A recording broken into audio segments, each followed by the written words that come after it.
As we continue our discussion on supply, we'll take a look at determinants of supply that would change the supply curve, pushing it out to the right or pulling it into the left. Just like demand, there are things that will move us up and down the actual individual curve. A small change in one price, maybe one producer has a small legal fee or something, has one accident at their building, scaffolding topples over. That's not enough to change the price of every company that makes a particular product, moving that to the right or to the left. When we look at some of these determinants of supply, it would push the whole curve for every business or service provider that put that certain product out there. We start out, and change in resource prices would be the first one. If you look at gasoline would change, or diesel fuel. If gas changes, they're not able to say, well, it changes for you but not for somebody else. I mean, it's going to change for everybody. If you look at cost of lumber, if you look at cost of inputs such as grain, if you have a very good or a very poor growing season, the cost of grain for every cornflake producing business, or actual sweet corn or whatever that would be, cost of your resource prices are going to have a huge change in that. Now, how does that have a change is important. If we look at a supply curve here, and you have an increase in costs, again, in very basic general terms, if we're pulling the curve in to the left, that is not necessarily a good thing. Okay, prices are going up and things are less efficient at every different price in the market. That would be not a good thing. If we are looking at pushing the curve out to the right, we're assuming that producers are able to make a product and maybe one of their resource prices went down, cost of inputs goes down. Oil is a great example. We look at how in North Dakota, in the Williston area, they found lots or large oil reserves. Okay, that has helped businesses tremendously because it has stabilized gas prices, oil production, and it also provides a bigger supply of oil. So in turn, businesses have constant fuel prices. Now they go up and they go down a little, but they're not changing wildly like they once were. So input prices, costs of things going down is a good thing. Push the whole curve out to the right. Now again, for everybody, costs of inputs going up would pull the curve into the left, and that not necessarily a good thing. We head back and look at changes in technology. Changing in technology is predominantly, a good thing. It's going to push the curve out to the right.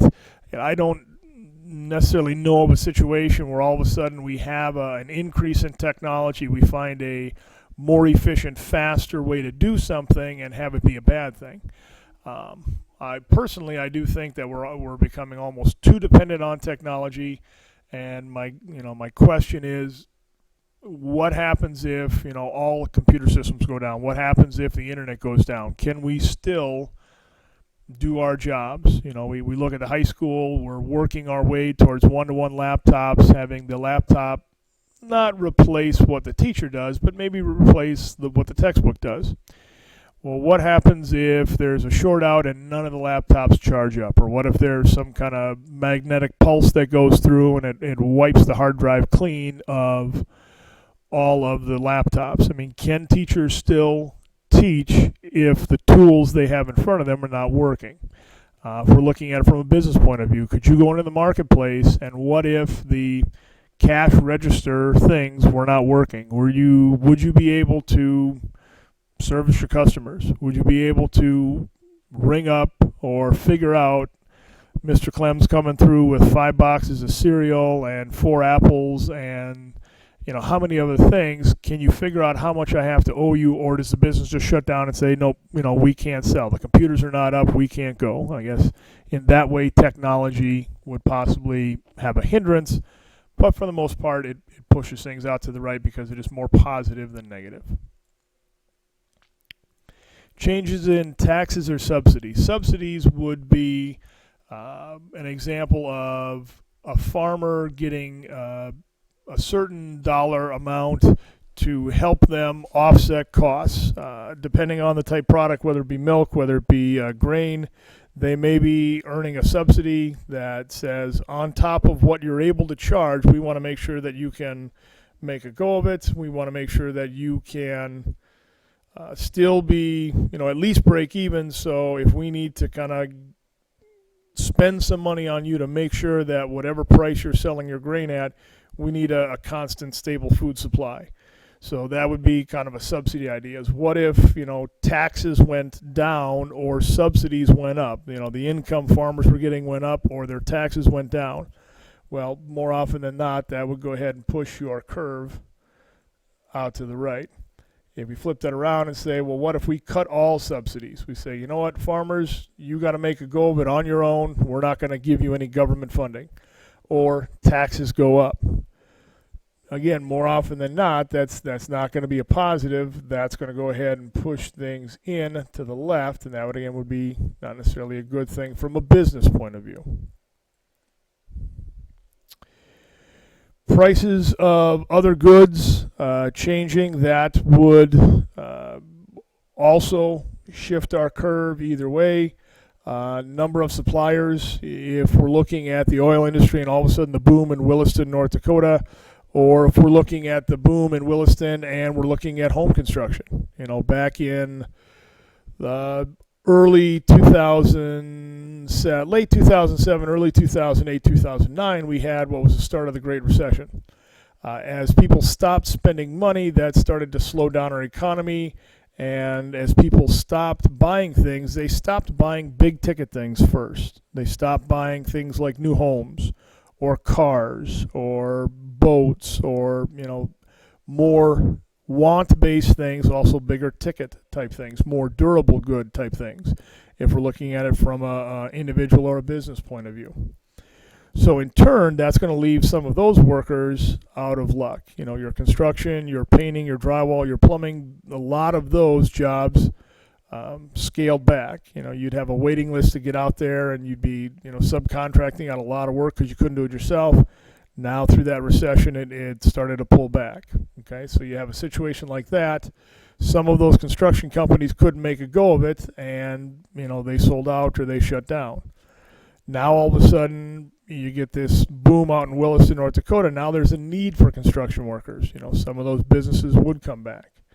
If you look at the number of suppliers growing, again, that is more of a good thing, pushing that curve out to the right. As the number of suppliers decrease, that would not necessarily be a good thing and pull that in to the left. Also, your producer expectations, what are they looking at doing? What is their forecast into the future is going to have an effect on whether that curve gets pushed out to the right, positive, pulled into the left, not so positive. Here again, just a little bit more descriptive cost of inputs and some examples.